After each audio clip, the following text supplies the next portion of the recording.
দশম শ্রেণীর ভৌতবিজ্ঞানের অত্যন্ত গুরুত্বপূর্ণ কিছু প্রশ্ন তার সাথে উত্তরও নিয়ে চলে এসেছি। চলো আমরা সেগুলোই দেখে নিই। প্রথম প্রশ্ন দেখো, সৌরশক্তিকে কি কি কাজে ব্যবহার করা যায়? দেখো, সূর্য থেকে আগত আলো ও উত্তাপ থেকে সঞ্চয় করা শক্তি হলো সৌরশক্তি। এটি হলো দূষণমুক্ত পুনর্নবীকরণ যোগ্য শক্তির উৎস। দেখো, সৌরশক্তিকে নিম্নলিখিতভাবে ব্যবহার করা যায়। যেমন 1 নম্বর, সোলার কুকারের সাহায্য নিয়ে রান্না করার কাজে।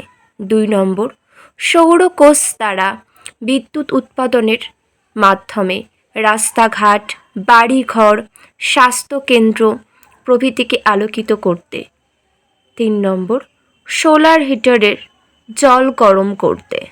4 নম্বর, সোলার হাউসে ঘরকে গরম করতে। পরবর্তী আমরা দেখে নেব সৌরশক্তি ব্যবহারের সুবিধা ও কি কি অসুবিধা আছে সেগুলো দেখব।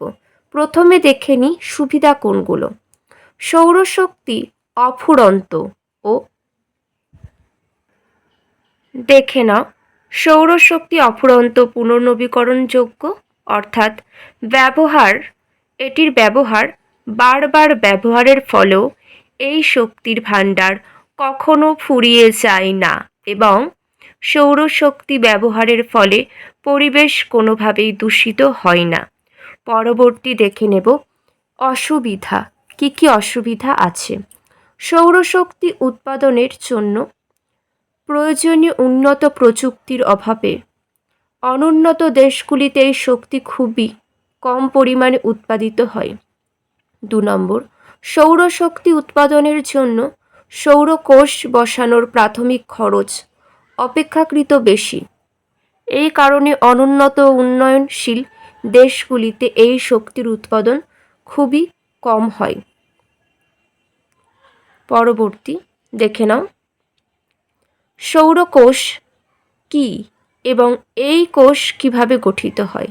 দেখো, যে ব্যবস্থার মাধ্যমে সৌরশক্তিকে তড়িৎ শক্তিতে রূপান্তরিত করা যায় তাকে সৌরকোষ বা দেখে নাও ফটোভোল্টাইক বলা হয়। সৌরকোষ সিলিকন অর্ধপরিবাহী পদার্থ দিয়ে তৈরি হয়।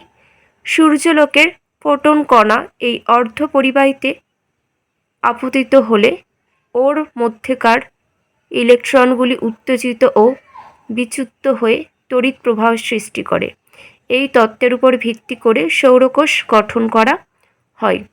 আবার অনেকগুলি সৌরকোষকে পরপর সাজিয়ে সোলার প্যানেল গঠন করা যায়। এখানে একটা ছবি দেওয়া আছে, দেখো, সৌরকোষের সমবায়ে গঠিত সোলার প্যানেল। সোলার প্যানেলটি দেখে নাও। পরবর্তী তোমরা দেখে নাও সৌরকোষ বা সৌরবিদ্যুৎ কোষের ব্যবহার উল্লেখ করো। দেখো, সৌরকোষ বা সৌরবিদ্যুৎ কোষে সৌরশক্তিকে বিদ্যুৎ শক্তিতে রূপান্তরিত করা হয় এবং উৎপন্ন বিদ্যুৎকে ব্যাটারিতে সঞ্চয় করে রাখা যায় বা সরাসরি ব্যবহার করা যায়। এই বিদ্যুৎকে কাজে লাগিয়ে পাম্পের সাহায্যে জল তোলা যায়, সোলার প্যানেল বসিয়ে মোটর গাড়ি চালানো যায়। তৃতীয়ত, কৃত্রিম উপগ্রহ, মহাকাশযান, স্পেস স্টেশনগুলিতে শক্তির যোগান দেওয়া হয়। 4 নম্বর, রেডিও স্টেশন ও টিভি রিলে স্টেশনে প্রয়োজনীয় শক্তি সরবরাহ করা যায়। ট্রাফিক সিগন্যাল সোলার ক্যালকুলেটর চালানো হয়। আমরা পরবর্তী প্রশ্ন দেখে নেব পুনর্নবীকরণযোগ্য বা অচিরাচরিত শক্তির উৎস কাকে বলে, উদাহরণ দাও। দেখো, যেসব শক্তির উৎসগুলির ব্যবহার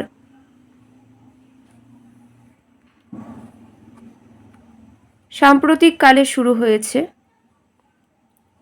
যেগুলিকে নিরবিচ্ছিন্নভাবে দীর্ঘদিন ধরে ব্যবহার করে চললেও এর ভাণ্ডার ফুরিয়ে যাওয়ার কোনো সম্ভাবনাই নেই। তাদেরকেই বলা হয়, দেখো, পুনর্নবীকরণ বা অচিরাচরিত শক্তি উৎস বলে। সৌরশক্তি, বায়ুশক্তি, জোয়ার ভাটার শক্তি, ভূতাপ শক্তি প্রভৃতি উদাহরণ। পরবর্তী প্রশ্নটি দেখো, বেশ গুরুত্বপূর্ণ। জীবাশ্ম জ্বালানি সংরক্ষণের প্রয়োজনীয়তাগুলি উল্লেখ করো। জীবাশ্ম জ্বালানি সংরক্ষণ করার বিশেষ প্রয়োজন। এর কারণ, ক্রমাগত ব্যবহারের ফলে জীবাশ্ম জ্বালানির ভাণ্ডার ফুরিয়ে আসছে এবং এভাবে চলতে থাকলে এই ভাণ্ডার একদিন সম্পূর্ণভাবে ফুরিয়ে যাবে। আবার জীবাশ্ম জ্বালানি তৈরি হতে লক্ষাধিক বছর সময় লেগেছে। এর ভাণ্ডার একবার ফুরিয়ে গেলে তার সহজে পুনরুদ্ধার করা সম্ভব হবে না। অর্থাৎ এই জ্বালানি পুনর্নবীকরণযোগ্য নয়। জীবাশ্ম জ্বালানির ব্যবহার নিয়ন্ত্রিত করা হলে বায়ুমণ্ডলে গ্রিনহাউস গ্যাসগুলির মাত্রা কমবে, যার ফলস্বরূপ বিশ্ব উষ্ণায়নের মাত্রাও নিয়ন্ত্রিত হবে। এগুলো ভীষণ গুরুত্বপূর্ণ, সেই জন্য আলোচনা করে দিলাম। কারোর কোনো মন্তব্য থাকলে অবশ্যই জানাবে কমেন্ট করে।